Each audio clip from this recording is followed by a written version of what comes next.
میرے اسلامی بھائیوں اور بہنوں، آج کے اس ویڈیو میں آپ کے ساتھ صحیح بخاری کی حدیث نمبر 35 شیئر کرنے جا رہی ہوں۔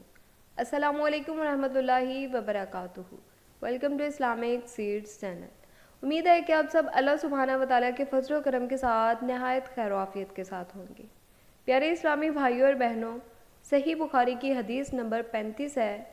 حضرت ابو ہریرہ رضی اللہ تعالیٰ عنہ سے روایت ہے، انہوں نے کہا، رسول اللہ صلی اللہ علیہ وآلہ وسلم نے فرمایا، جو شخص ایمان کا تقاضا سمجھ کر ثواب کی نیت سے شب قدر کا قیام کرے گا، اس کے سابقہ گناہ بخش دیے جائیں گے۔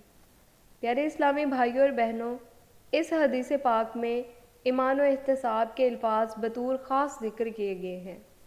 لفظ ایمان میں تنبیہ ہے کہ اس رات کا قیام ایمانی تقاضے کے تحت ہونا چاہیے، کوئی دوسرا مقصد پیش نظر نہ ہو۔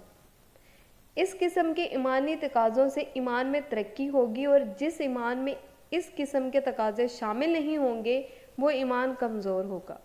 پیارے اسلامی بھائیوں اور بہنوں، اسی طرح لفظ احتساب، جس کے معنی نیت کا استظہار ہے، یہ اصل نیت سے زائد شے ہے۔ عمل کے وقت استظہار نیت اجر میں ترقی کا باعث ہے۔ مثلا ایک شخص بیدار ہے اور عمل خیر میں مشغول ہے تو یقیناً یہ بڑی سعادت ہے، لیکن اگر شب بیداری کے ساتھ نیت کا استظہار بھی ہو جائے تو درجات ثواب میں بہت اضافہ ہو جاتا ہے۔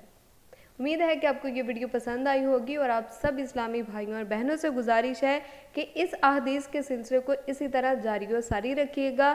ملتے ہیں نیکسٹ ویڈیو میں، تب تک کے لیے اللہ حافظ، بے ایمان اللہ۔